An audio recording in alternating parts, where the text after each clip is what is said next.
Movie mind நேயர்கள் அனைவருக்கும் வணக்கம். வணக்கம். விஜயோடைய கடந்த 2 மாத கால ஆட்சியை நீங்க எப்படி பாக்குறீங்க? அது எவ்வளவு மாற்று? முதலமைச்சர் விஜயோடைய ஆட்சியில் மே மாசம் 10ஆம் தேதி இன்றைக்கு ஜூலை 24ஆம் தேதி வரைக்கும் கிட்டத்தட்ட கரெக்டாக 75 நாட்களாக முதலமைச்சர் விஜய் அவர்கள் ஆட்சி செய்து கொண்டிருக்கிறார். இந்த 75 நாட்களுக்காக அவருக்கு 100க்கு 75 மார்க்கு அவர் கொடுக்கலாம்.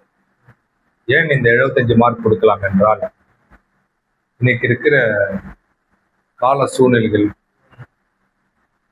தமிழ்நாட்டு மக்களின் மனநிலைகள், அவர்களிடம் உண்டான ஒரு மாற்றங்கள், கடந்த ஆட்சி காலத்தை அவர்கள் தூக்கி எறிந்து புதிய ஆட்சி மாற்றத்தை ஏற்படுத்தின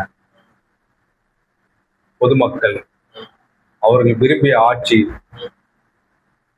லஞ்சம் ஊழல் லாவணம் இல்லாத ஆட்சியாக மக்கள் அனைவரும் விரும்புகிறார்கள். அதுக்கேற்றபோல் முதலமைச்சர் அவர்கள் அவருடைய செயல்பாடுகள் மிகவும் நன்றாக இருக்கிறது.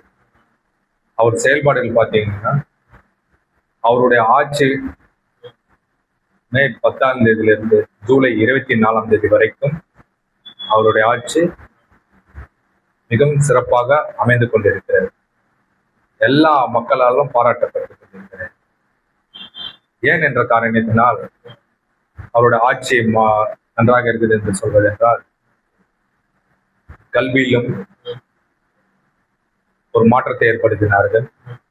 கல்வியில ஒரு மாற்றத்தை எப்படி ஏற்படுத்தினார்கள்னா, கல்வி ஸ்கூல் எஜுகேஷன், ஒவ்வொரு ஸ்கூல் வாங்குகின்ற அந்த லைசன்ஸ் முறையை அவர்கள் மாற்றினார்.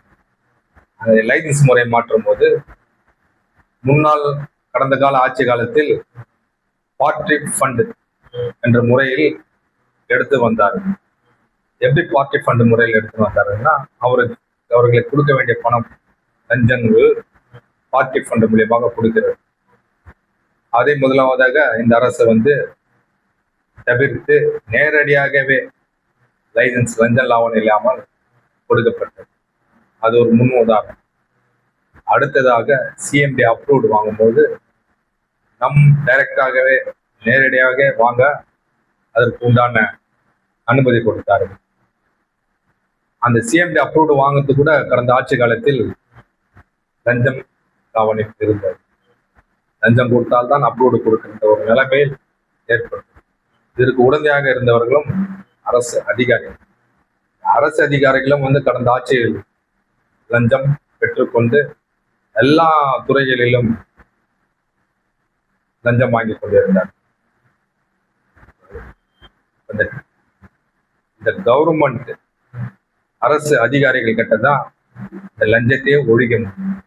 விஜயால் மட்டும் முடியாது. அரசு துறையில் இருக்கிற ஒவ்வொரு அரசு ஊழியர்களால் மட்டும்தான் முடியும். எந்தெந்த டிபார்ட்மெண்ட்ல இருக்கிறாங்களோ அந்தந்த டிபார்ட்மெண்ட்ல தான் அவங்க நினைத்தால்தான் லஞ்சம் ஒழிக்க முடியும். விஜய் ஒரு 75% முடியும் என்றால் மீதி 25% அவங்களால தான். ஏனென்றால் லஞ்சத்தை முழுவதுமாக ஒழிக்க முடியாது, கொஞ்சம் கொஞ்சமாக தான் ஒழிக்க முடியும். ஏன்னா அடித்தட்டு மக்கள் இருந்து மேல்தட்டு மக்கள் வரைக்கும், அரசு ஊழியர்கள் இருந்து மருத்துவமனைகள் இருந்து ஒவ்வொரு ஹாஸ்பிட்டலையும் ஒவ்வொரு அரசு அதிகாரிகள் ஒவ்வொரு சிஎம்டில இருந்து எல்லா இடத்துலயும் இருந்து ரேஷன் ஆஃபீஸ்ல இருந்து எல்லாமே பார்த்தீங்கன்னா உங்களுக்கு அங்க லஞ்சம் லாவணம் அதிகமாக ஆர்டிஓ ஆஃபீஸ் அங்கெல்லாம் பார்த்தீங்கன்னா ரொம்ப மிகவும் லஞ்சம் லாவணம். அப்படி இருக்கையில் கொஞ்சம் கொஞ்சமாக தான் நம்ம இந்த ஆட்சி லஞ்சம் ஒழிக்க முடியும், இப்படியாக மாற்ற முடியாது. 75 நாளில் இவ்வளவு மாற்றங்கள் என்றால் இன்னும் வருகிற நாட்களில் எவ்வளவு மாற்றங்கள் இருக்கும் என்பதை மக்கள் உணர்வார். மக்களுடைய அவருடைய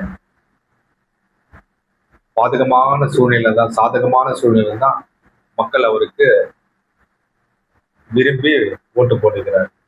அதே போல இன்னும் வருகிற காலத்திலும் மக்கள் அவர் ஆட்சி நடத்துகிற முறையை வைத்துதான் மக்கள் அவருக்கு ஓட்டு போடுவார். இப்ப இதுல ஒரு காரியம் பார்த்தீங்கன்னா, இது வந்து சில பேர் பார்த்தீங்கன்னா நேற்று 23ஆம் தேதி ஜனநாயகம் படமே ஒன்று ரிலீஸ் ஆகிடுச்சு. அது அவர் தனிப்பட்ட முறையில் அவர் நடித்த படம், கடைசியாக நடித்த படம். அதனால அவங்களோட ஃபேன்ஸுங்க, அவங்களோட இதுவங்கலாம் இப்போ மினிஸ்டர்லாம் பார்த்தீங்கன்னா அவங்க ரசிகர் தான். அவங்க ரசிகராக இருந்தவங்க தான் இன்னைக்கு மினிஸ்டராக இருக்கிறாங்க. அவங்க ரசிகர், அவங்க ஃபர்ஸ்ட் அவங்க ரசிகர், அதுக்கப்புறம் தான் மினிஸ்டர். அவங்க வந்து அவங்களோட எமோஷனலை வந்து அவங்க தேட்டர் மூலியமா தான் காமிக்கணும், வேற வழி கிடையாது. அந்த அழுகை வந்து யாராலும் எழுத முடியாது. அவருடைய கடைசி லாஸ்ட் மூவி இதோட அவர் நடிக்க மாட்டார், திரையில பார்க்க முடியாது. அதற்காக அழுகிறேன். அது வந்து அவங்களுடைய உரிமை. அதை வந்து நம்ம வந்து குறை சொல்லக்கூடாது.